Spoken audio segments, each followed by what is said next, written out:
अस्सलामुअलैकुम everyone, welcome to my channel. आज मैं आप लोगों से जो बातें करने वाली हूँ वो सारी हाउसवाइफ के लिए बहुत ज़रूरी है, जो हम अपनी गुज़रती उम्र और गुज़रते वक्त के साथ सीखती रहती हैं। तो चलिए बच्चों का टिफ़िन बनाते हुए और घर के कुछ काम करते हुए बातें करते हैं। सबसे पहली बात हम कहते हैं कि कुछ नहीं, हम तो सिर्फ़ एक हाउसवाइफ है। हाउसवाइफ होना सिर्फ नहीं होता, बल्कि सुबह सबके उठने से पहले हमारा उठना, बच्चों के टिफ़िन बनाने से लेकर नाश्ता, घर के काम, हर किसी के कपड़े अलमीरा में सेट करना, खाना बनाना, किचन की साफ सफाई, कपड़े धोना, अगर फैमिली में कोई बीमार है तो उसका ख्याल रखना वगैरह। ये सब करते करते सुबह से रात हो जाती है। इन सब कामों में हम खुद का ख्याल ही नहीं रखते, वक्त ही नहीं बचता, और इन सब कामों के करने पर तो हमें कोई एप्रिसिएशन भी नहीं मिलता। ये सारे काम हम बिना छुट्टी के कंटिन्यू रूटीन वाइज कर रही होती है। तो सबसे पहले हमें ये रियलाइज़ करना है कि हम सिर्फ हाउसवाइफ नहीं बल्कि एक होम मेकर हैं, और ये एक फुल टाइम रिस्पॉन्सिबिलिटी है। हम अपने घर की मैनेजर हैं, जो पूरे घर को संभालती हैं, घर के हर मेंबर का ख्याल भी रखती हैं, और हमारे पास कम पैसों में घर को अच्छी तरह से मैनेज करने का टैलेंट भी होता है। इसलिए खुद को कम ना समझे, खुद से भी कहे, और अगर कोई पूछे तो उससे भी ये बोले कि मैं एक होम मेकर हूँ और मेरा घर मेरी मेहनत और मेरे एफ़र्ट से चलता है। क्योंकि देखिए, घर चलाना आसान नहीं होता, ये बहुत बड़ी बात है। फैमिली के हर मेंबर की ज़िम्मेदारी हम बहुत अच्छी तरीके से पूरी करती है। इसलिए रिस्पेक्ट योरसेल्फ। दूसरी बात ये कि हर हाउसवाइफ के लिए ये समझना बहुत ज़रूरी है कि हर किसी को खुश करना हमारी ज़िम्मेदारी नहीं होती। हाँ, हम कोशिश ज़रूर कर सकते हैं, लेकिन हम ये सोचते हैं कि अगर हम सबकी मर्ज़ी के मुताबिक चलेंगी, तभी हम अच्छी बीवी या अच्छी बहू कहलाएंगी। लेकिन रियलिटी इससे बिल्कुल अलग होती है। हर इंसान को खुश रखना या खुश करना मुमकिन नहीं है। अपनी सेल्फ रिस्पेक्ट, अपनी खुशी और अपनी सेहत सबसे पहले होनी चाहिए। अगर हम खुद अंदर से सुकून में होंगी, तभी लोग भी हमसे सुकून और प्यार पाएंगे। याद रखें, हम होम मेकर्स का खुश रहना बहुत ज़रूरी है। ये सोच ही हमें स्ट्रॉन्ग और सेल्फ कॉन्फिडेंट बनाती है। इसी तरीके से हर बार रिश्तों को बचाने की जिम्मेदारी हमारी ही नहीं होती। हर रिश्ते को बचाने के लिए दोनों तरफ से एफर्ट होना चाहिए। कॉम्प्रोमाइज़ करते करते कई लोग अपनी मेंटल हेल्थ खो देते हैं, गुस्से को पी जाते हैं और हमेशा स्ट्रेस में होते हैं। तो अपने गुस्से को निकलने दे, ऐसे लोगों से शेयर करें जो आपको इस सिचुएशन से निकाल सके, जो आपको मोटिवेट कर सके, जिससे बात करके आपका दिल और दिमाग दोनों ही सुकून में आ जाए। उनसे शेयर करें। तीसरी बात, रोज़ के कामों से खुद के लिए वक्त निकालें। घर की वो जगह सेलेक्ट करें जहाँ बैठकर सुकून मिले। सेलेक्ट की हुई जगह को अपनी मर्ज़ी के मुताबिक डेकोरेट करें। कभी एक कप चाय या कॉफ़ी या कोई हेल्दी ड्रिंक के साथ वहाँ खुद के साथ वक्त बिताएं और खुद को रिलैक्स करें। सारी नेगेटिव बातों को दिल और दिमाग दोनों से निकाल दें।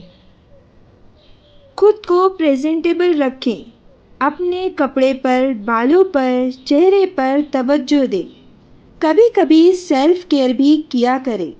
ये सारी बातें भी हमारे स्ट्रेस को कम करती हैं, और जब हम खुद के लिए ये करती हैं ना, तो अंदर से एक खुशी मिलती है।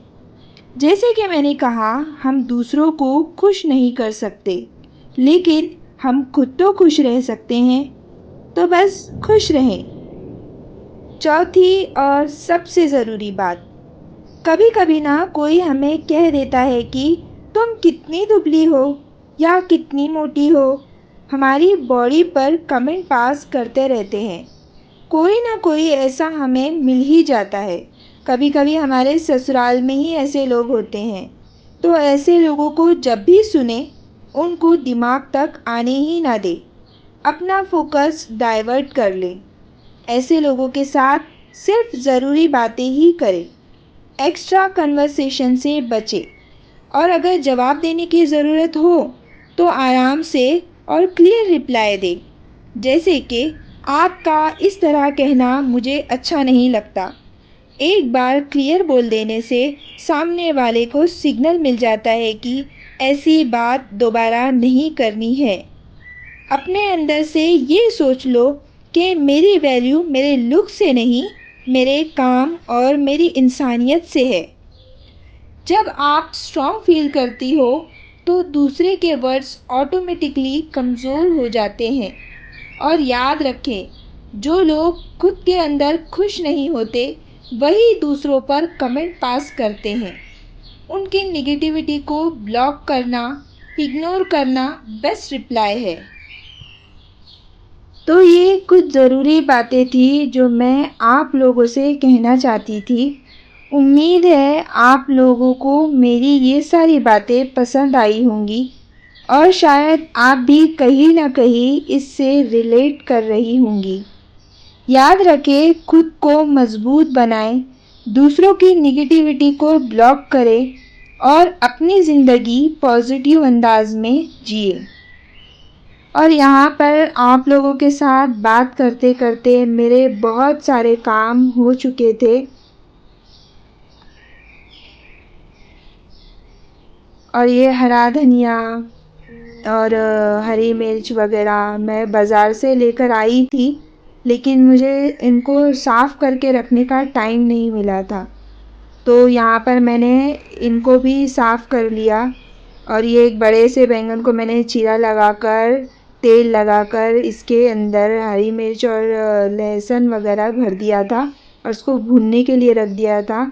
जब ये भून गया तो मैंने इसमें नमक डाल के इसको मैश कर लिया और तैयार हो गया मेरा बैंगन का भरता। ये चौली है, मैंने इसको हल्दी और नमक डाल के बॉईल की थी। आप लोगों के यहाँ इसे क्या कहते हैं ज़रूर बताना। और मैं इसको सिंपल बघारूंगी। हल्दी पाउडर, मिर्च पाउडर और धनिया पाउडर ऑयल में मैंने ये डाल दिया। और जब उन थोड़ा सा भुन गया तो इसमें मैंने ये उबली हुई चौली डाल दी। ये बहुत ही टेस्टी लगती है खाने में। आप लोग किस तरीके से बनाते हैं ज़रूर बताना। और ये हरा धनिया इसमें ऐड कर दिया। बस ये झटपट बनने वाली सब्ज़ी है। आप चाहे तो इसे डायरेक्ट उबलने के पहले भी बघार कर उबलने के लिए डाल सकते हैं। और यहाँ पे लग गई थी मुझे बहुत तेज़ भूख। बच्चे तो अभी तक स्कूल से आए नहीं थे, लेकिन मैं अकेले ही खाने के लिए बैठ गई थी। तो आए आप लोग भी खाने के लिए। ये है बैंगन का भरता। और चौली पर मैंने थोड़ा सा लेमन स्क्वीज़ कर लिया था। थोड़े से खीरे भी ले लिए थे। और मैं अब अकेले बैठकर मेरा खाना एंजॉय करूँगी। और यहाँ पर हो चुका था शाम का टाइम। बच्चे स्कूल से आ चुके थे। खाना खाकर वो लोग भी ट्यूशन चले गए थे। और मैं यहाँ पर बना रही थी अपनी चाय। कौन कौन शाम में चाय पीता है? किसको चाय पीना बहुत पसंद है? मुझे तो चाय बहुत पसंद है। इसमें मैंने थोड़ी सी अदरक भी कूट कर डाल दी थी।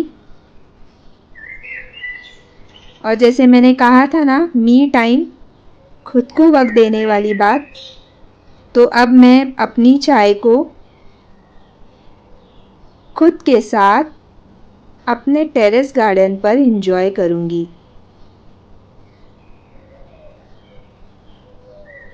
आप लोग भी घर में कहीं ना कहीं अपने खुद के लिए ऐसी जगह ज़रूर बनाएं। चलिए चलते हैं टेरेस पे चाय को एंजॉय करने के लिए।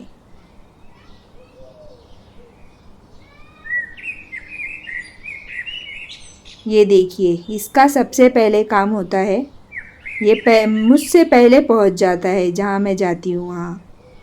और ये मौसम इस तरीके का था, बहुत सारे बादल आए हुए हैं लेकिन बारिश बिल्कुल नहीं हो रही। और ये मेरी चाय।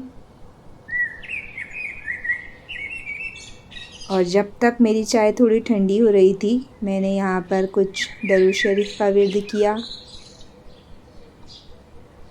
चाय भी मैंने पी ली थी और अब हो चुका था मगरिब का टाइम।